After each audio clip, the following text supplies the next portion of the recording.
فارس اور روم کی دونوں سلطنتوں میں جنگ چھڑی ہوئی تھی، اور چونکہ اہل فارس مجوسی تھے، اسی لیے عرب کے مشرکین ان کا غلبہ پسند کرتے تھے، اور رومی چونکہ اہل کتاب تھے، اسی لیے مسلمانوں کو ان کا فتح یاب ہونا اچھا لگتا تھا۔ خسرو پرویز بادشاہ فارس اور قیصر روم دونوں بادشاہوں کی فوجیں سرزمین شام کے قریب معرکہ آرا ہوئیں، اور گھمسان کی جنگ کے بعد اہل فارس غالب ہو گئے۔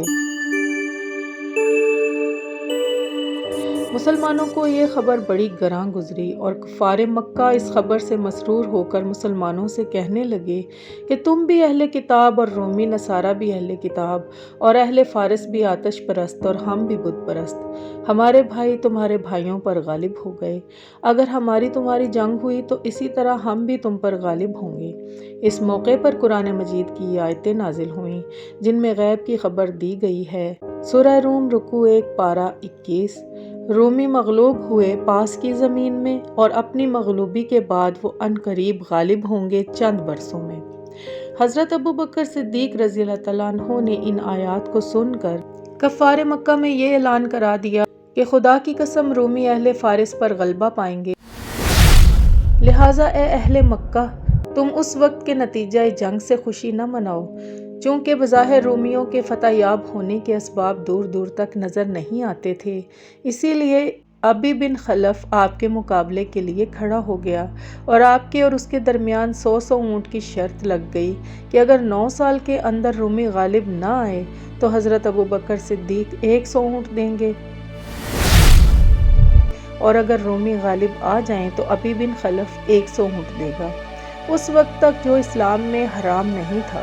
خدا کی شان، ساتھ ہی برس میں قرآن کی اس غیبی خبر کی صداقت کا ظہور ہو گیا، اور صلح حدیبیہ کے 6 ہجری میں رومی اہل فارس پر غالب ہو گئے، اور رومیوں نے مدائن میں گھوڑے باندھے اور عراق میں رومیہ نامی شہر بسایا، اور حضرت ابوبکر صدیق رضی اللہ تعالیٰ عنہ نے شرط کے 100 اونٹ ابی بن خلف کی اولاد سے وصول کر لیے،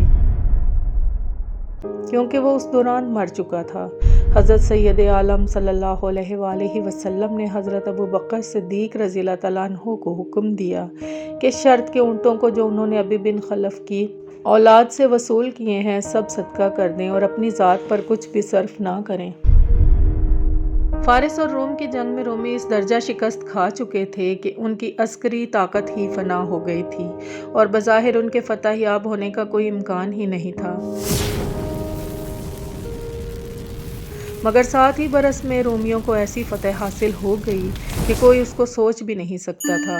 رسول اللہ صلی اللہ علیہ وآلہ وسلم کی یہ غیبی خبر آپ کی صحت نبوت اور قرآن مجید کے کلام الہی ہونے کی روشن دلیل ہے۔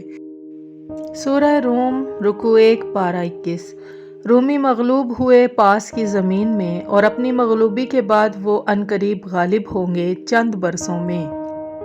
مصطفیٰ جان رحمت پہ لاکھوں سلام، لاکھوں سلام، لاکھوں سلام۔ عرش تا فرش ہے جس کے زیر